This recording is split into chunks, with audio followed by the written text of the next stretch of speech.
Cette union entre lui et le Père était d'une telle qualité qu'elle était absolue dans sa plénitude. Cette relation était établie par le Saint-Esprit.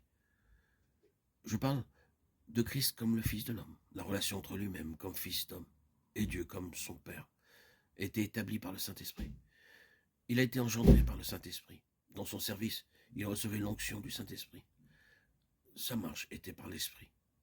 À la croix, il s'offrait lui-même par l'Esprit éternel. Hébreux 9, 14. Et nous pouvons compléter en disant que c'est par l'Esprit éternel qu'il a été ressuscité. Le Saint-Esprit avait initié, maintenu et consommé cette relation avec le Père. Cette union avec le Père était ce qui gouvernait sa vie tout entière. En chaque occasion, en tout temps, il se référait à Dieu comme son Père. Son œuvre était issue du Père. Le Père demeurant en moi, c'est lui qui fait l'œuvre. Jean 14, 10. Ces paroles procédaient du Père. La parole que vous entendez n'est pas de moi, mais du Père qui m'a envoyé. Jean 14, 24. Vous êtes bien au courant de tout cela? Tout pour lui venait du Père, par le moyen de cette union, et cette union était l'objet de tous ses conflits dans sa vie. Elle était la cible même de toutes les attaques et de tous les assauts de l'ennemi. Ce que le malin et que toutes les puissances néfastes visaient, c'était cette union et cette communion avec le Père, pour essayer de les corrompre et de provoquer une rupture dans cette relation. C'est sans aucun répit l'objet des attaques, c'est très significatif. Si un ennemi concentre toute son attention et toutes ses ressources sur un domaine particulier, il est clair qu'il le considère comme la pierre maîtresse de tout l'édifice. Et peu lui importe la méthode qu'il pourrait employer, que l'antagonisme soit clairement affiché ou que ce soit une suggestion apparemment amicale, subterfuge subtil ou grossier, ou tout autre moyen, il voulait une chose. Si seulement je pouvais mettre quelque chose entre le Père et le Fils. Je dis encore que cet aspect est très significatif. Cette union, cette relation était l'explication de toutes ses souffrances et de ses épreuves tout au long de sa vie.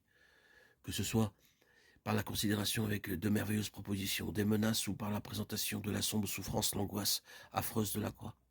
Est-ce qu'il allait considérer tout cela? Violerait-il le principe de cette union? La conserver et y adhérer n'a pas été une petite chose pour lui. Pour cette seule chose, le prix le plus terrible que jamais homme ait dû payer dans l'histoire de cet univers a été payé. Oh, le coup de ce moment sombre de la croix, quand tout son univers semblait s'être écroulé. Il n'y avait pas même eu un léger reflet du visage du Père, tandis qu'il était seul dans cette épreuve. Oui, c'était une chose coûteuse, parce qu'il y avait un sens à tout cela. Il y avait quelque chose d'infiniment grand dans cette union. Il n'y avait rien de superficiel dans tout cela.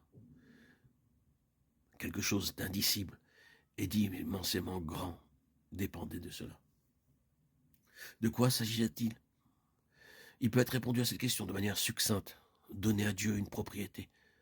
Remontons au premier homme, Dieu l'avait créé pour avoir une place dans cet homme et dans toute sa descendance. Pas seulement une place, mais la place. Dans un certain sens, la place de Dieu lui avait été prise. Dieu avait été rejeté et mis hors de la place qu'il avait dans l'homme. Il demeurait encore souverainement le Créateur, bien sûr, il était encore Seigneur et souverain, il était le propriétaire originel. Mais il y avait désormais toute une différence. Et c'était toute la différence. Car qu'y a-t-il entre la souveraineté et la communion? L'union entre Christ et son Père n'était pas la relation d'un souverain avec son sujet.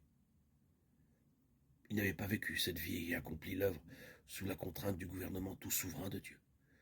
Dieu n'agissait pas que de manière toute souveraine dans le cas de cet homme, faisant sa propre volonté, affirmant et réclamant ses propres droits, revendiquant sa propre place, exigeant sa propre reconnaissance et accomplissant son propre plan d'une manière toute souveraine. Non, non. Tout cela reposait sur une autre base, qui était la communion. Dieu peut faire beaucoup de choses avec nous, et par nous, et au moyen de nous, de manière toute souveraine, mais ce ne sera jamais, et au grand jamais, satisfaisant pour Dieu. Il nous veut dans sa communion. Il veut la place, ni comme souverain, ni comme despote, mais comme Père. C'est ce que signifiait ce mot sur les lèvres du Seigneur, Jésus. Il les enseignait à prier, Père. Cette relation entre Christ et Dieu comme son Père signifiait que Dieu avait la place dans le cœur d'un homme.